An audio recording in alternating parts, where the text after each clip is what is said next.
noite, irmãos. Graça e paz do Senhor. Abra sua Bíblia em Êxodo, no capítulo 2, versos de 11 a 25, que é o texto que nós estamos estudando nesses últimos domingos, desde o domingo passado, melhor dizendo, quando nós começamos a falar dentro dessa série, Peregrinos e Estrangeiros, no livro de Êxodo, começamos a falar sobre um Deus, o nosso Deus, o Deus de Israel, que é um Deus que ouve, lembra e vê e conhece a aflição do seu povo, os seus labores, os seus pesares, e justamente porque Deus ouve, lembra, vê e conhece essas coisas, Ele providenciou um Redentor, um libertador para o seu povo. Nesta parte do livro de Êxodo, é quando nós somos apresentados a Moisés, melhor, quando Moisés nos é apresentado. E a história de Moisés começa aqui justamente para mostrar a providência de Deus em levantar um homem a fim de libertar o seu povo da escravidão no Egito. Hoje nós vamos falar sobre um Redentor e o Redentor. Um Redentor e o Redentor. Certamente, Moisés foi um dos muitos redentores que passou pela história de Israel. Cada um deles apontava para o Redentor, aquele que não apenas iria libertar uma etnia da submissão a outros povos, mas aquele que foi providenciado por Deus para libertar um povo deste mundo, a fim de que este povo seja para a glória do seu próprio nome. Estamos falando, logicamente, de Cristo Jesus, o Redentor da igreja, do povo de Deus que somos nós. Vamos ler o texto, Êxodo 2, de 11 a 25, que fala assim: Naqueles dias, sendo Moisés já homem, saiu a seus irmãos e viu os seus labores penosos, e viu que certo egípcio espancava um hebreu, um do seu povo. Olhou de um lado e de outro lado, e vendo que não havia ali ninguém, matou o egípcio e o escondeu na areia. Saiu no dia seguinte, e eis que 2 hebreus estavam brigando. E disse ao culpado: Por que espancas o teu próximo? O qual respondeu: Quem te pôs por príncipe e juiz sobre nós? Pensas matar-me, como mataste o egípcio? Temeu, pois, Moisés e disse: Com certeza o descobriram. Informado deste caso, procurou o Faraó matar a Moisés. Porém Moisés fugiu da presença de Faraó e se deteve na terra de Midian, e assentou-se junto a um poço. O sacerdote de Midian tinha 7 filhas, as quais vieram a tirar água e encherem os bebedouros para dar de beber ao rebanho de seu pai. Então vieram os pastores e as enxotaram dali. Moisés, porém, se levantou e as defendeu e deu de beber ao rebanho. Tendo elas voltado a Reuel, seu pai, este lhes perguntou: Por que vieste hoje mais cedo? Responderam elas: Um egípcio nos livrou das mãos dos pastores, e ainda nos tirou água, e deu de beber ao rebanho. E onde está ele? Disse às filhas: Por que deixaste lá o homem? Chamai-o para que coma pão. Moisés consentiu em morar com aquele homem, e ele deu a Moisés a sua filha Zípora, a qual deu à luz um filho, a quem ele chamou Gerson, porque disse: Sou peregrino em terra estranha. Decorridos muitos dias, morreu o rei do Egito, e os filhos de Israel gemiam sob a servidão e por causa dela clamaram, e o seu clamor subiu a Deus. Ouvindo Deus o seu gemido, lembrou-se da sua aliança com Abraão, com Isaque e com Jacó, e viu Deus os filhos de Israel, e atentou para a sua condição. Então, nós, semana passada, gastamos aqui tempo falando sobre esta reação do povo à escravidão, à submissão forçada aos egípcios. A reação foi gemido e clamor. A situação insuportável que estava, crítica, dolorosa, provocou naquele povo tamanha dor, que a única coisa que eles poderiam fazer era gemer em silêncio a dor que tinham, o sofrimento porque estavam passando, e clamar a Deus por libertação, por socorro. Nós vimos então que este clamor tem muito a nos ensinar, porque o clamor vem do conhecimento de que nada podemos fazer por nós mesmos, da incapacidade de nos libertarmos, daquele povo se libertar da escravidão. Eles já não tinham força, já não tinham armas, maneiras para se livrar daquela escravidão. Era um grito humilde e urgente por socorro. É o grito de socorro dirigido a Deus. Deus ouviu isto. Não apenas ouviu o clamor do seu povo, no verso 23 e 25, nos diz também que ele viu isso, ouviu. Ou seja, Deus deu atenção a este povo. É sempre preciosa a expressão do salmista que diz que Deus se inclina para nos ouvir. E foi exatamente isso que aconteceu aqui. Deus não ficou, nem estava insensível à situação do seu povo. Ele conhecia exatamente o que estava acontecendo.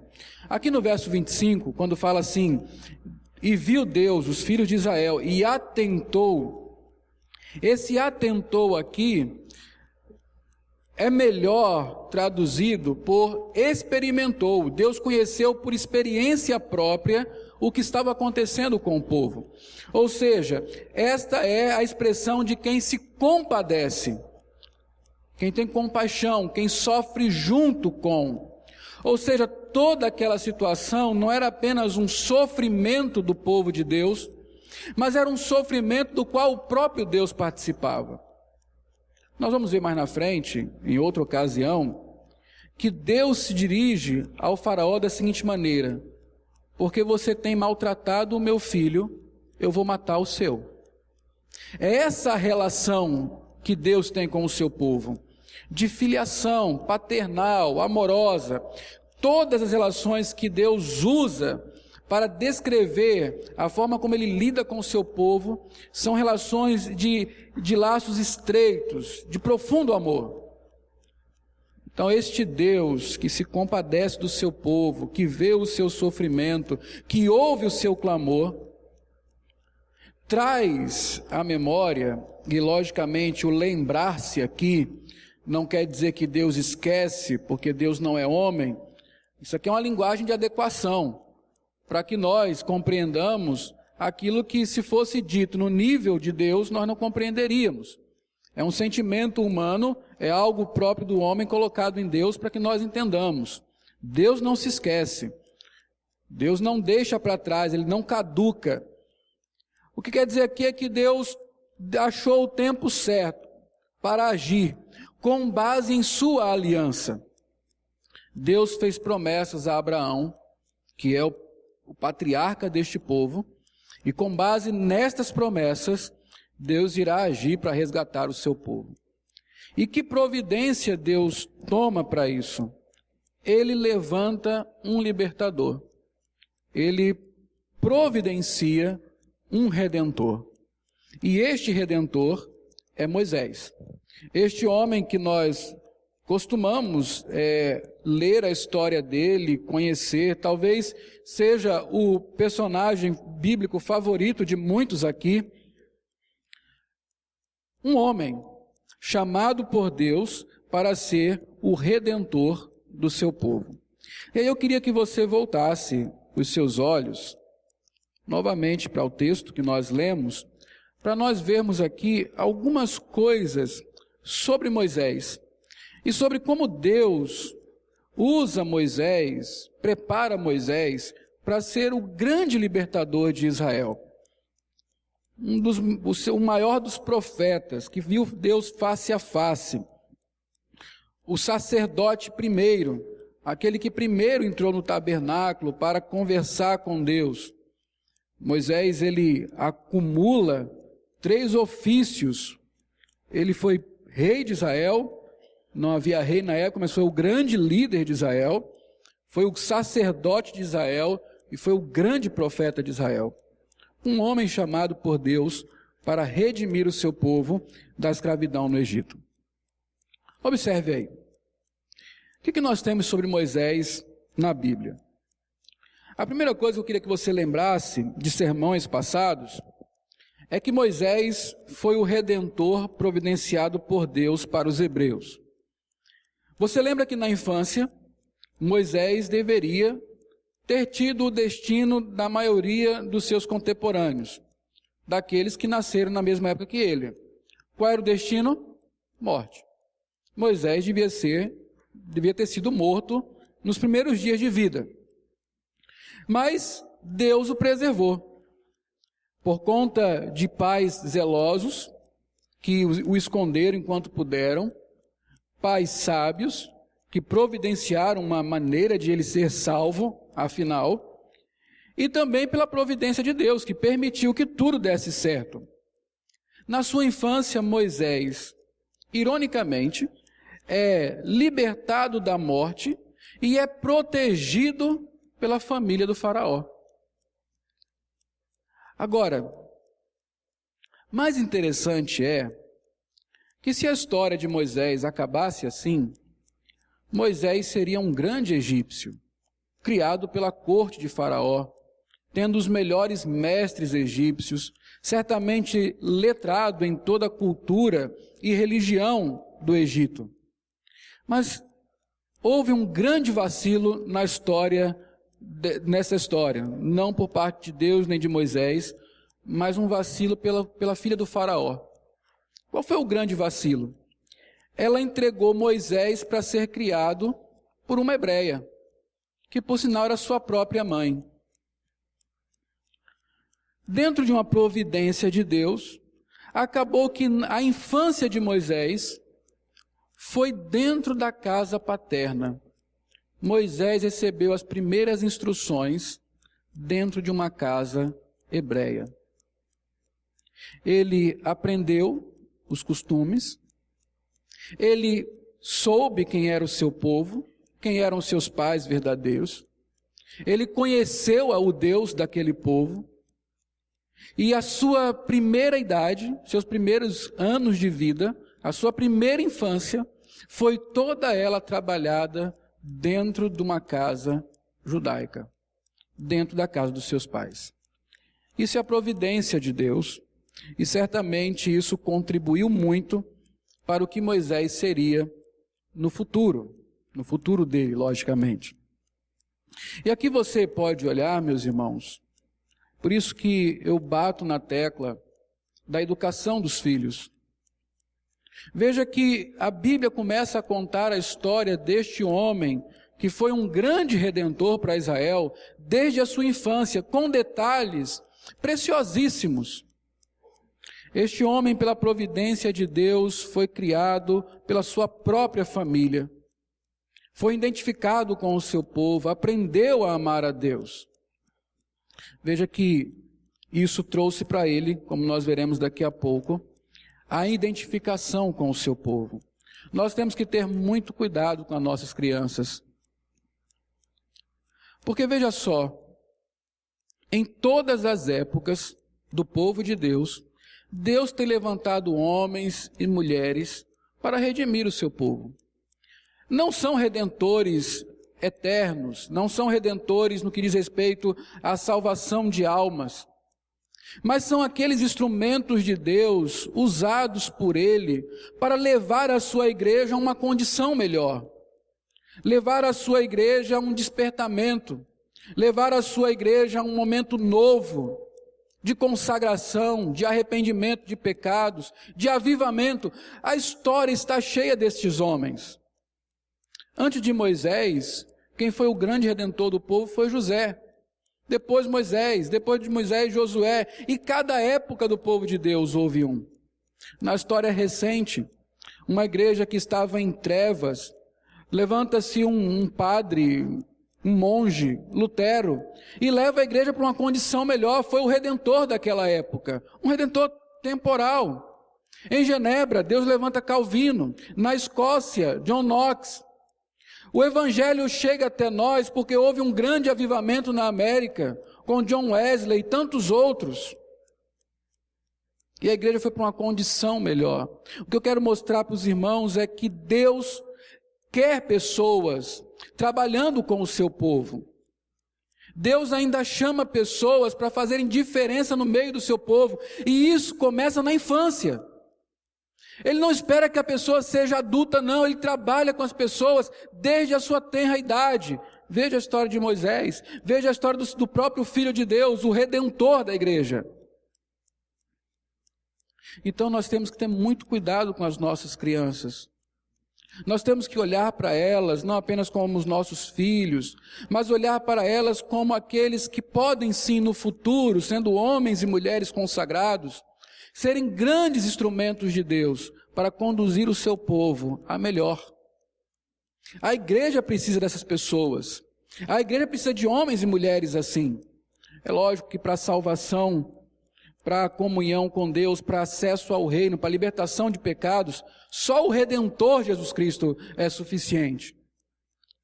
Mas nesses trabalhos menores, de despertamento, de avivamento, de instrução, de modelo, de guia, de discipulado, o Senhor tem convocado homens e mulheres, e é por isso que nós precisamos atentar para os nossos infantes.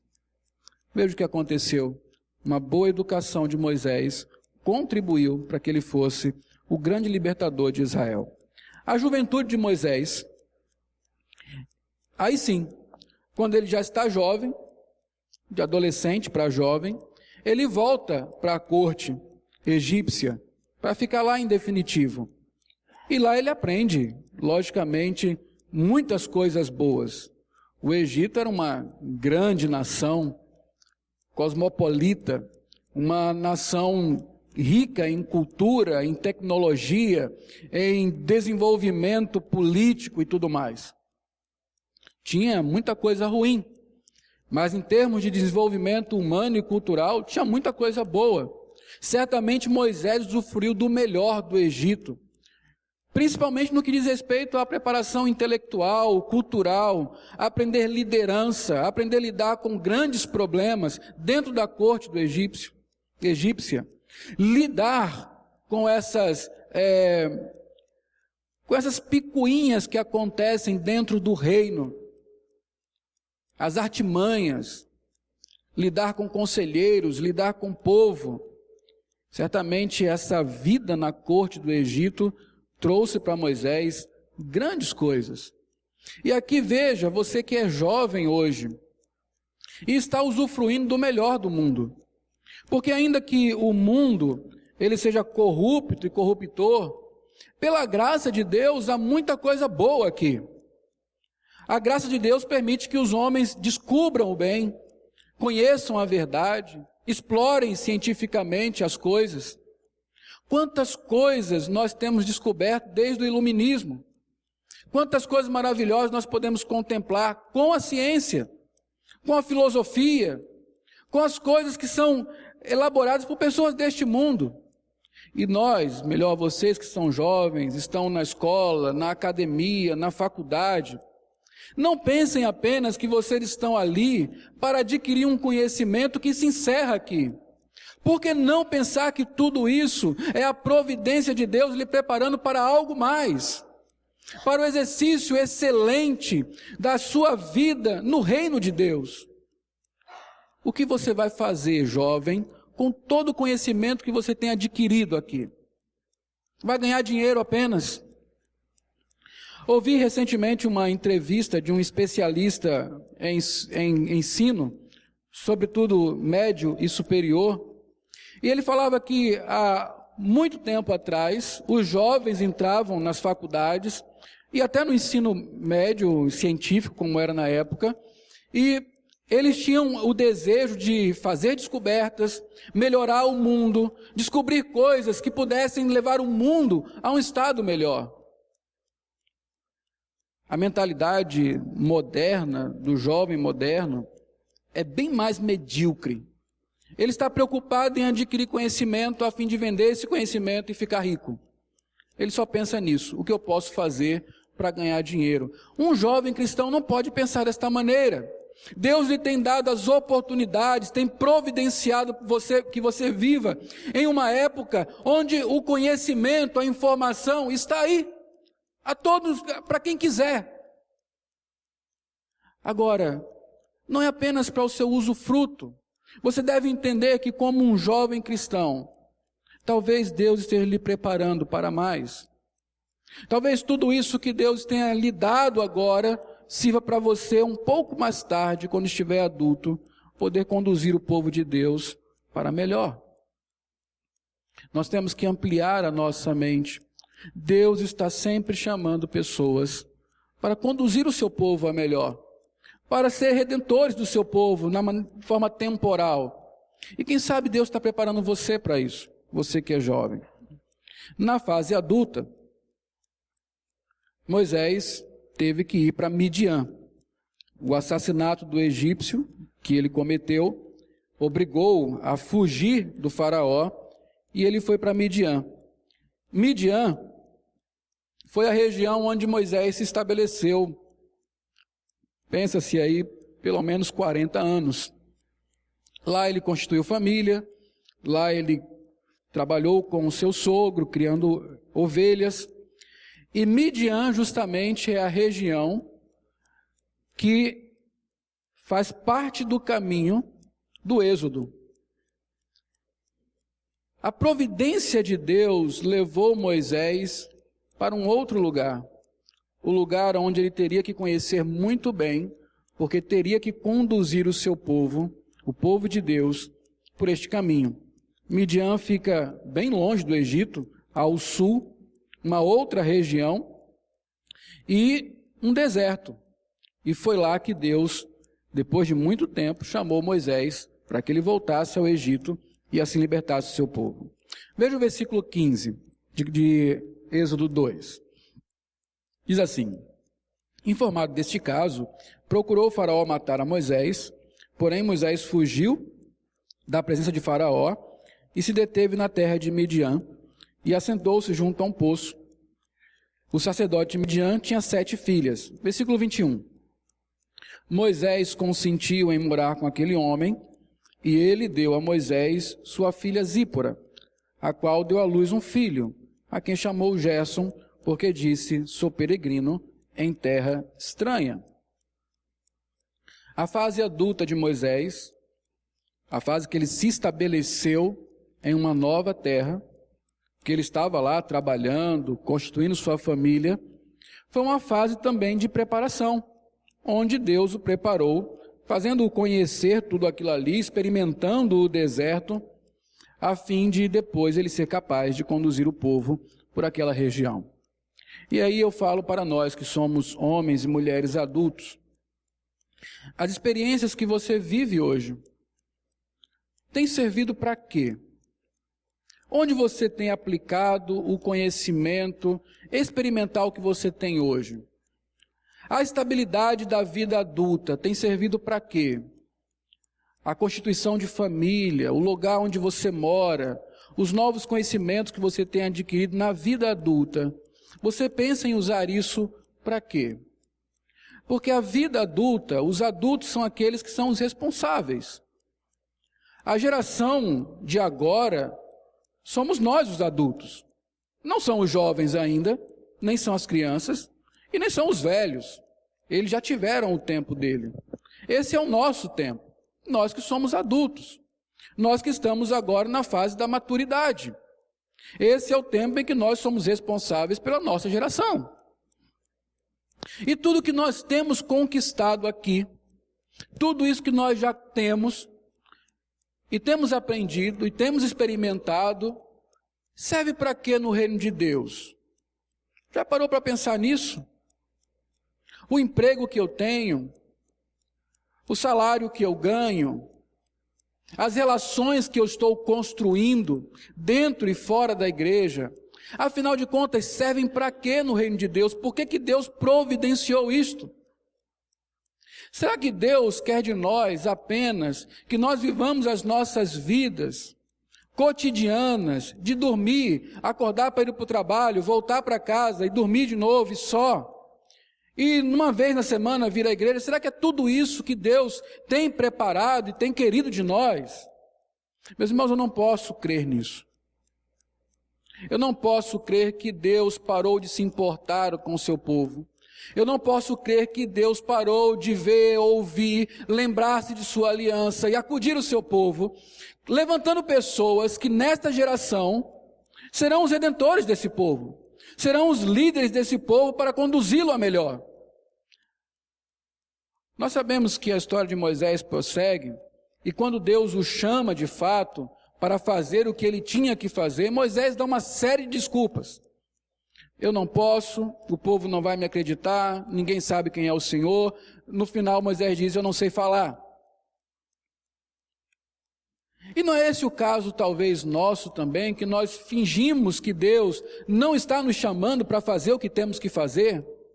Fingimos que a responsabilidade é de outro, fingimos que a responsabilidade não é nossa, que Deus não falou conosco, que não vimos nada. Será que não é este o caso? De nós olharmos as oportunidades providenciadas por Deus, todo o preparo que Deus tem conosco desde a nossa infância. Lembre-se da sua história. Pense em você quando era uma criança. Lembre de você quando era um jovem. Agora pense em você e tudo que lhe conduziu até aqui. Nada foi por acaso. Nada foi simplesmente para se desgastar nessa vida medíocre que é essa existência. Deus tem preparado mais, Deus tem mais planejado. Agora a questão é, que desculpas você tem inventado para não ouvir Deus lhe chamando para o trabalho, para o serviço, para conduzir o seu povo? Talvez na infância você tivesse que ter morrido, e Deus lhe preservou. Aos 7 anos de idade eu tive febre tifoide. É uma doença, quando não mata, endoida. Graças a Deus, não morri, né? Mas Deus me preservou, e não foi à toa. Muita coisa poderia ter acontecido.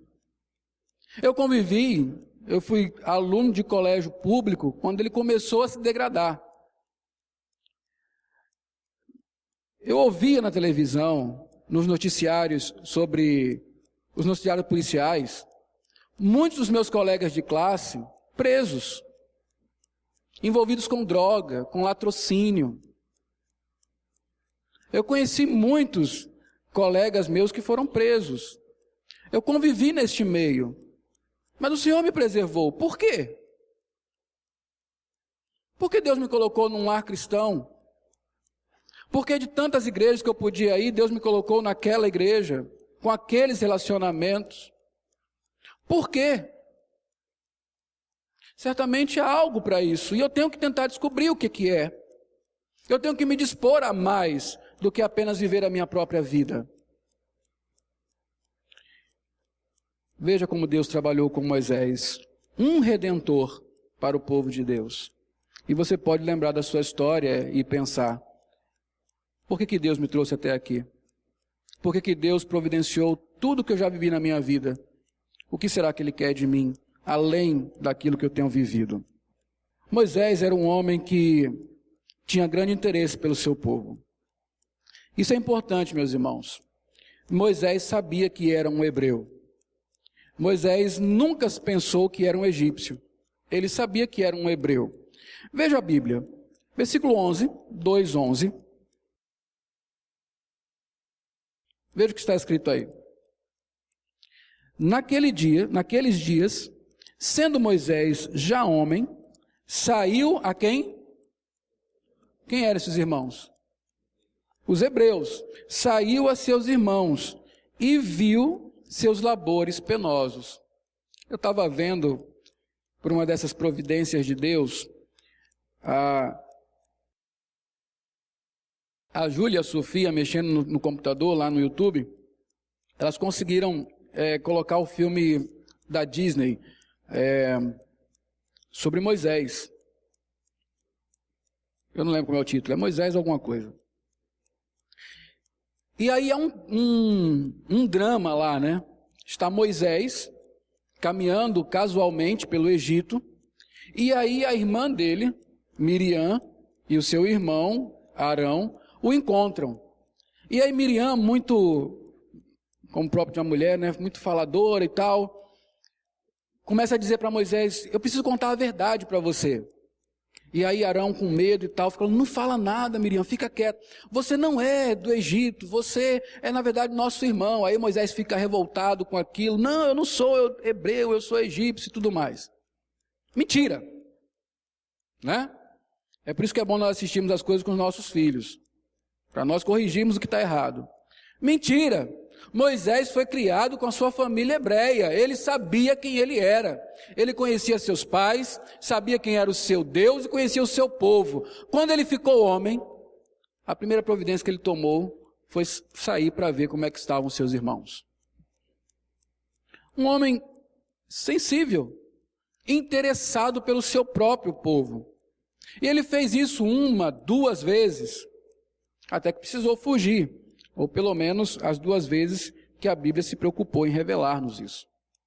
Moisés saiu para ver os seus irmãos. E isso é muito interessante, queridos. Porque, veja, eu fico perguntando às vezes, que interesse nós temos pela igreja? Que tipo de interesse nós temos pela igreja? Encontrar críticos da igreja, bateu num poste e cai uns 10. Tem de monte por aí. Criticando a igreja. Gerente de igreja, tem um monte. Todo mundo sabe qual é a melhor solução para a igreja. Agora, pessoas realmente importadas, que se importam com a igreja, tem sido cada vez mais difícil. Pessoas que saiam para ver como é que estão os seus irmãos.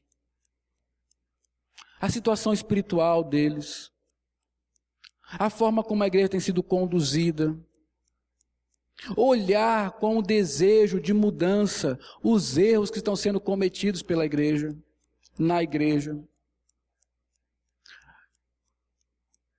Lutar por líderes melhores, por mais fidelidade a Deus, por um caráter mais nobre da igreja. E não apenas olhar e observar, mas se importar com isso. Entender que a igreja é o povo de Deus, que é a coisa mais importante que há neste mundo. Nós relegamos a igreja a um departamento, um quarto escuro da nossa vida. Algo que diz respeito à nossa religião, mas cristianismo não é religião. Igreja, povo de Deus, não é uma mera religião. Isso é o que nós somos. E nós somos responsáveis também por este povo. Se ele vai mal, a responsabilidade é nossa também. Nós precisamos entender que a igreja é a coisa mais importante das nossas vidas. Fazer parte desse povo é aquilo que eu tenho de mais precioso. Gastar tempo no reino de Deus é a tarefa mais nobre que se tem. Nós não costumamos honrar muito aqueles que se dedicam à igreja. Um pai fala, eu tenho 3 filhos. Um é médico, outro é advogado, o outro quis ser pastor. Como se, coitado. Mas nós olhamos assim, nós preparamos nossos filhos para que eles sejam tudo no mundo. E pouca coisa na igreja. Nós nos preparamos para nos ocuparmos cada vez mais com o mundo e cada vez deixar a igreja em segundo plano. Quando eu falo igreja, não é essa comunidade local não, ainda que ela seja a representação do povo de Deus. Eu falo o povo de Deus mesmo, o reino de Deus. Moisés tinha uma coisa interessante, ele saiu para ver como é que estava o seu povo. O que ele poderia fazer? Como ele poderia se envolver? E era isso mesmo, porque se a gente seguir o texto, a gente vai ver que essa saída de Moisés para ver o povo o comprometeu vitalmente com este povo. Então Moisés também é um homem compadecido e defensor do direito. Vá para o versículo 11. Nós já lemos, diz que Moisés saiu para ver o seu povo. A segunda parte desse versículo diz, saiu a seus irmãos para ver seus labores penosos e viu certo egípcio espancava um hebreu, um do seu povo. E olhou de um lado e do outro lado, e vendo que não havia ali ninguém, matou o egípcio e o escondeu na areia. Veja, ele saiu e viu que alguma coisa estava muito errada. Aquele hebreu não devia estar sendo espancado. Aquilo não era justo com o povo dele. E ele foi lá e tomou as dores daquele hebreu que estava sendo oprimido. Comprometeu-se, a sua vida foi comprometida.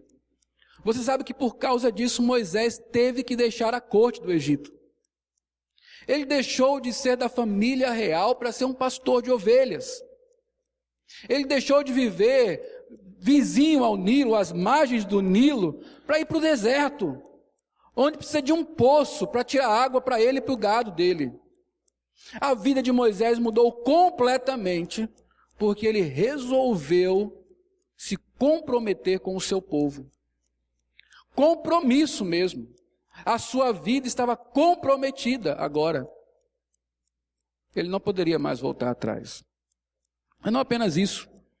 Esse é um traço. Você vai ver que nesse texto, pelo menos 3 vezes, Moisés toma as dores de alguém.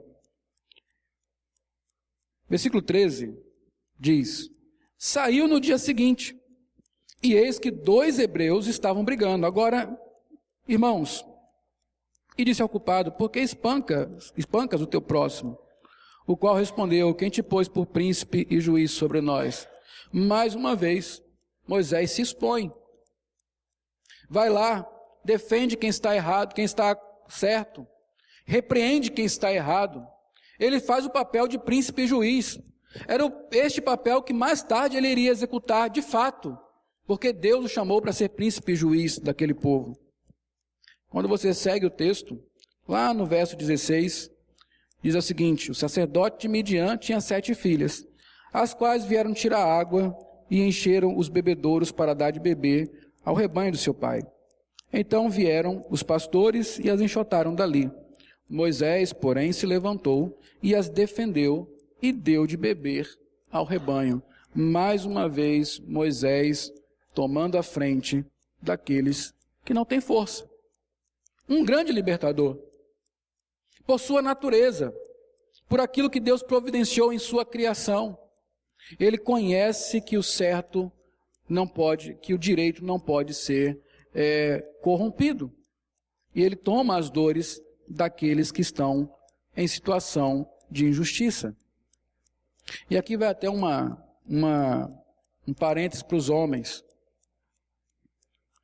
Novamente, os homens são fortes porque eles são chamados para defender. Nosso corpo físico, com músculos mais preparados que os das mulheres, é para que nós possamos defender as mulheres, que são o sexo frágil, segundo a Bíblia. Se faz um barulho no quintal, quem vai olhar o que é o homem, não é a mulher. Se tem peso para carregar, quem carrega é o homem, não é a mulher.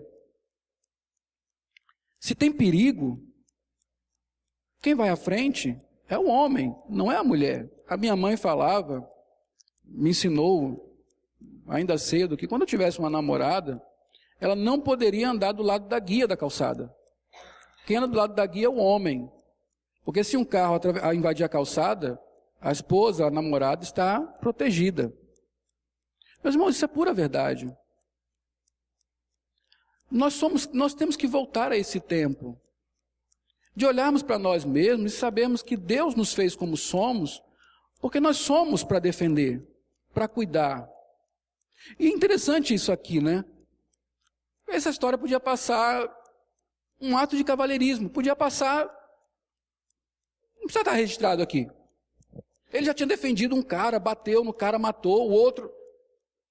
Ele agora enfrenta mais de um, porque eram os pastores, para defender mulheres que ele não conhecia.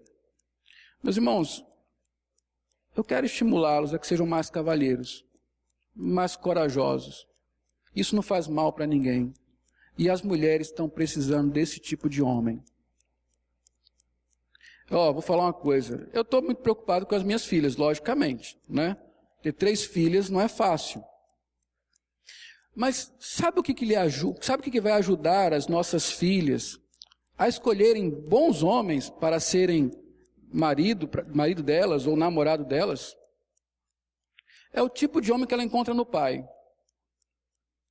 Se o pai é um relaxado, um bonachão, um preguiçoso, ela não vai ter muita qualidade para escolher o seu marido, não. Ela vai se contentar com qualquer coisa melhor que isso. Agora, se ela encontra no modelo do pai um cavalheiro, um homem corajoso, responsável, ela tem um padrão muito alto para escolher o seu marido. Então, você que é pai de menina, atente para isso. Atente para isso. Fecha parêntese, voltemos aqui para Moisés. Então, justamente isso. Moisés, ele tinha essa capacidade de defender o direito. Uma outra coisa interessante sobre Moisés é que Moisés, ele finalmente entendeu que o Egito não era a casa dele. Moisés passou muito tempo no Egito. Mas, por fim, toda a experiência que Deus promoveu em sua vida levou-o a crer que o Egito não era a sua casa. Versículo 22, está escrito assim: a qual o sacerdote de Midian, Reuel ou Jetro, deu uma filha para Moisés casar, Zípora, e esta lhe deu à luz um filho. Versículo 22 diz justamente isso. A qual deu à luz um filho, a quem ele chamou Gerson, porque disse: sou peregrino em terra estranha. Mais uma vez, esta versão não traz a melhor tradução desta frase. A melhor tradução aqui é: tenho sido peregrino em uma terra estranha. O que está dito aqui é que Moisés, quando encontrou um lar em Midian, ele olhou para o Egito e disse: todo esse tempo que eu passei no Egito, ali não era minha casa, ali era um lugar de peregrinação, eu era um estrangeiro ali. Agora sim, eu tenho uma casa, tenho uma esposa, tenho um filho, aqui é o meu lugar, não mais do Egito. Um redentor para o povo de Deus precisa ter essa mentalidade. Eu sou um peregrino em terra estranha. Aqui não é o meu lugar. E quando nós temos essa mentalidade, nós valorizamos mais o reino de Deus, porque este é o nosso lugar. E aí nós empenhamos mais força, mais cuidado, nossos dons, nossos recursos, nosso vigor, nossa inteligência, tudo que Deus tem nos dado no decorrer da nossa vida, no reino de Deus. O mundo é secundário, e o mundo tem que ser secundário.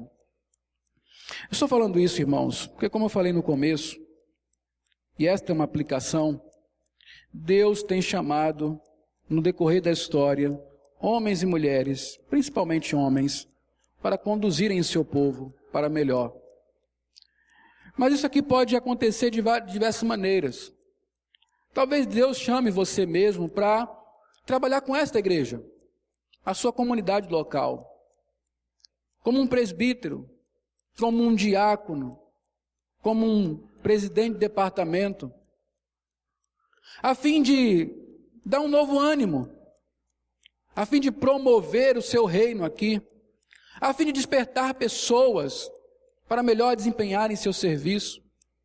Talvez seja isso que Deus esteja falando ao seu coração e você tem resistido tanto, porque não quer se comprometer como Moisés fez, não quer que a sua vida seja transformada como foi a dele, não quer perder conforto e privilégios que você tem agora, sem se comprometer com a igreja.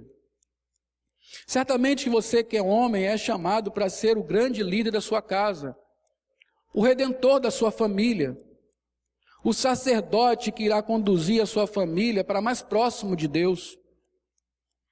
Exatamente é isso que Deus está falando com você como homem. E tudo que Ele tem lhe dado, meu irmão, Ele tem dado para que você seja um cristão melhor.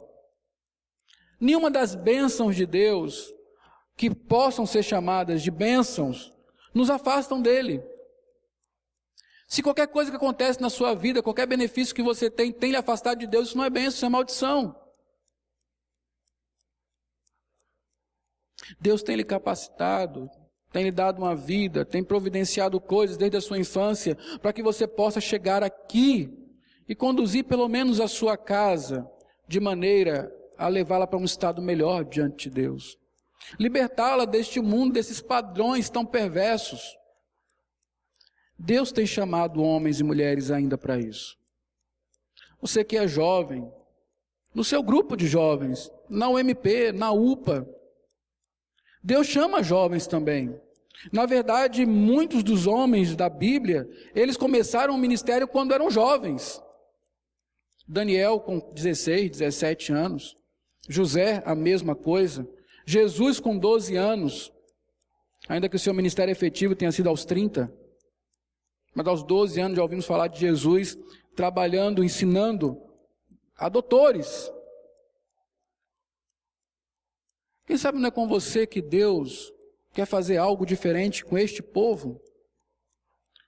Quem sabe se não é você que está sendo preparado agora, com todos os recursos que Deus tem lhe permitido, para que você seja o grande líder dos jovens que saem da igreja. Nós não podemos pensar menos que isso. Eu brinco lá em casa, eu digo que o Lucas vai ser o sucessor. E é isso que eu espero realmente. Não tenho grandes sonhos para o Lucas aqui neste mundo. Eu espero que ele seja o meu sucessor mesmo.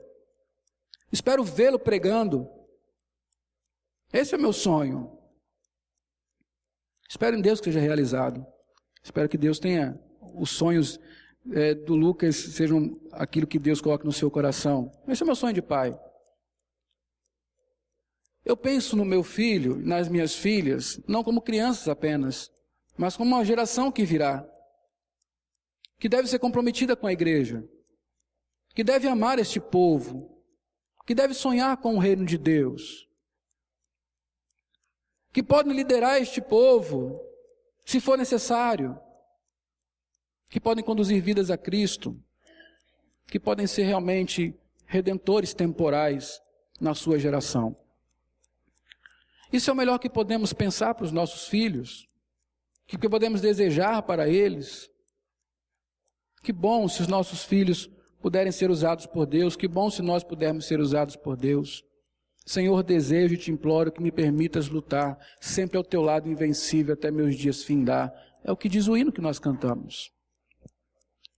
Um redentor para o povo de Deus. Talvez seja você. Talvez seja você. Um redentor para o povo de Deus. Certamente, meus irmãos, eu não posso terminar esse sermão falando de Moisés, falando de nós, porque por mais que nós façamos a nossa, e por mais que Moisés tenha feito, tudo isso é temporal, passageiro. Eu preciso falar do Redentor. E o Redentor nos é tão conhecido, que com 2 versículos nós aprendemos ou nos lembramos sobre ele. Jesus Cristo é o grande Redentor. Ele é o Redentor. E eu falei na semana passada que sem ele nós não podemos fazer nada. Estou falando aqui de que nós devemos nos comprometer, devemos nos voluntariar a sermos esses redentores na história da nossa comunidade, na história da nossa igreja. Mas eu sei que sem Cristo nós não fazemos nada. Eu sei que se nós não formos à cruz e confiarmos em Jesus, na sua suficiência, tudo isso é impossível para nós. O que estou dizendo é: procure o Redentor.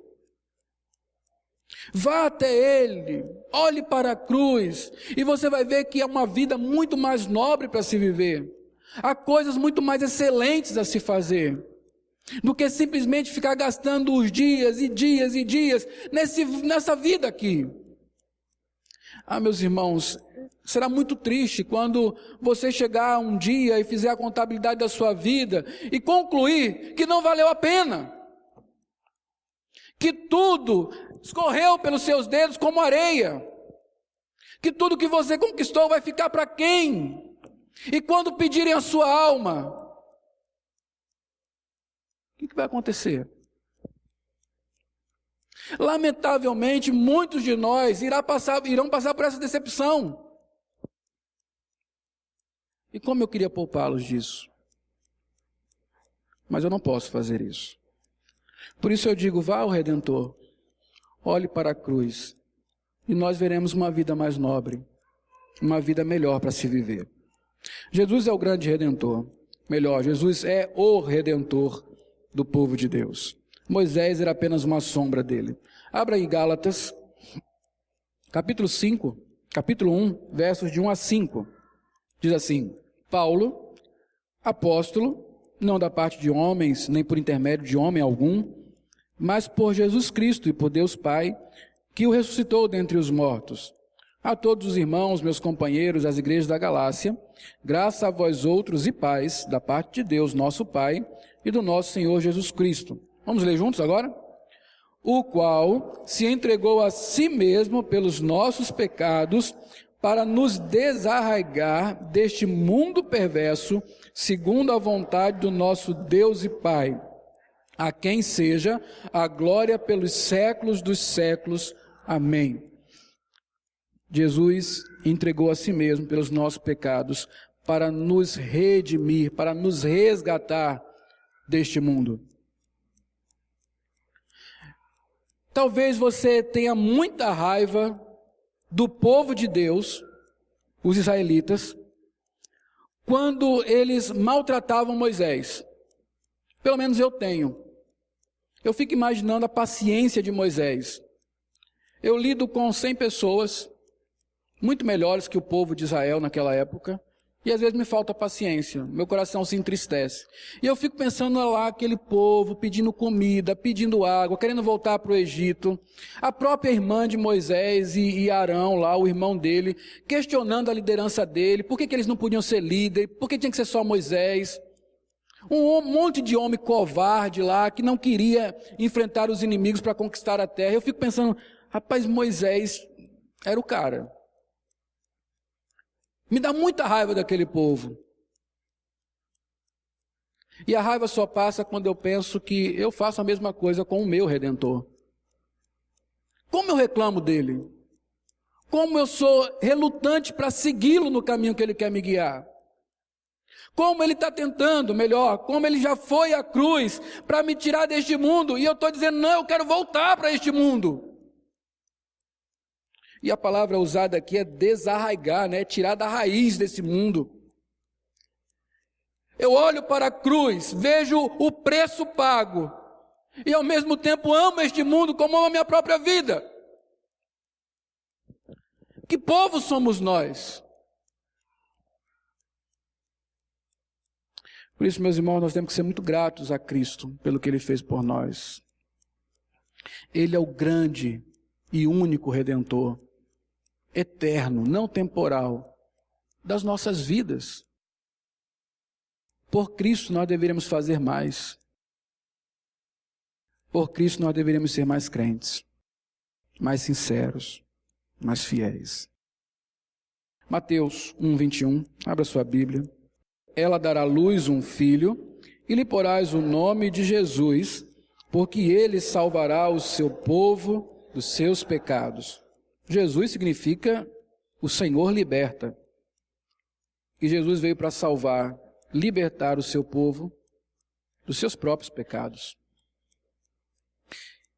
E aqui está uma notícia extraordinária que só o Evangelho poderia dar. Por mais arraigados que os pecados estejam em nosso coração, o nosso Redentor veio justamente para nos livrar deles. Não se trata de uma escravidão geográfica no Egito. Trata-se aqui de uma escravidão espiritual, de uma condição espiritual da qual sozinho nós não podemos sair. Então Cristo foi à cruz, veio a este mundo e daqui nos tirou. Mas antes disso, Ele veio nos libertar dos nossos pecados. O meu desejo é que você tenha esperança.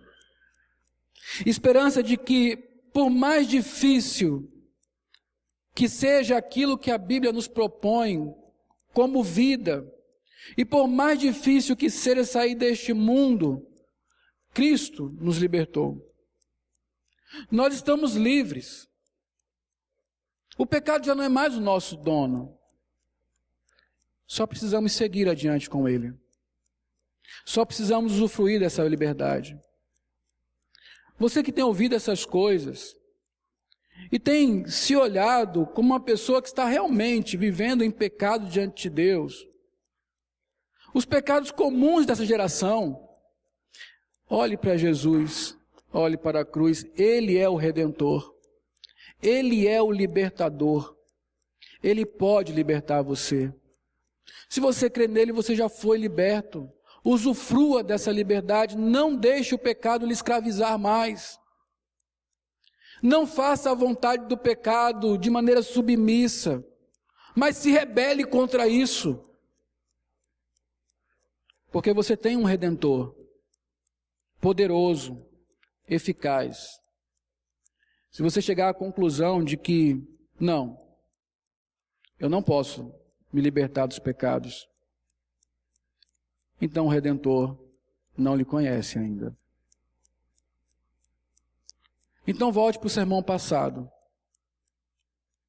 Gema diante do Senhor e clame, porque quem clamar será salvo.